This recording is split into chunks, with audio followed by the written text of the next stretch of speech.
Good morning. So today is lesson 2 of Obadiah, and it's actually the first day we're going to get into the book of Obadiah. And Obadiah is the shortest book in the Old Testament, and it is one of the minor prophets, and it was written either, and scholars are not sure which, 850 BC, which would make it the oldest of the minor prophets, or 586 BC, and this was after Jerusalem had been captured by the Babylonians.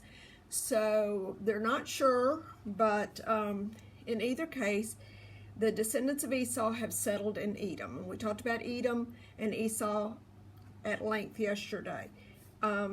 So Obadiah is broken into 3 sections. The first section we're going to study is verses 1 through 9. Obadiah only has 1 chapter, so we don't even have to say chapter 1. Verse 1 through 9, and we're going to get into some detail here. This is the prediction for Edom. Again, Edom is the land where Esau's descendants have settled. And this is what's going to happen. This is verses 1 through 9. Here's the prediction. Here's what's going to happen. So pause me and read verses 1 through 9.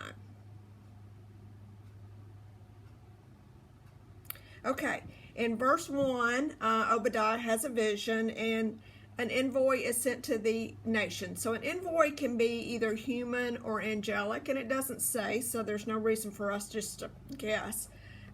It's just one or the other. Moving on down to verse 3,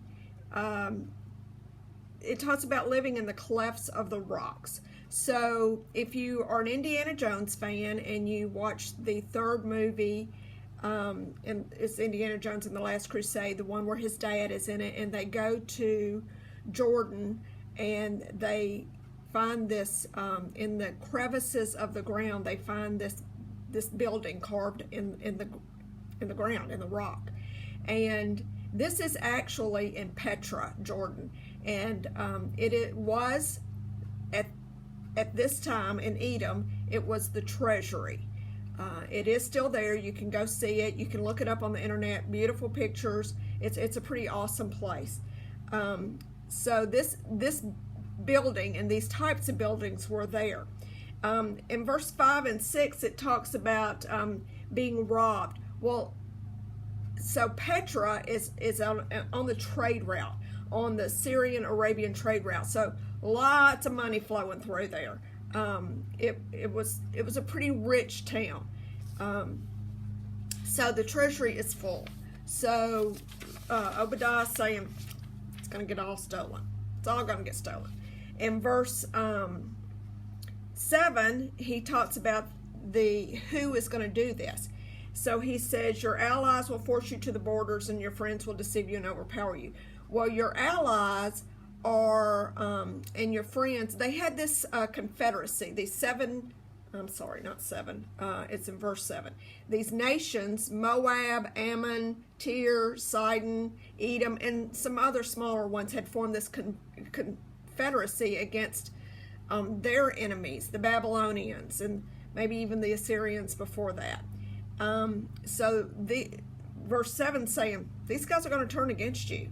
And then those who eat your bread, that can be friends, or it can be an internal revolt. So the people that you feed the bread to are your families and your servants, or people that depend on you for food. So they're going to revolt. And verse 7 is just saying, you got nobody. You got nobody. Internally, externally, you got nobody to depend on.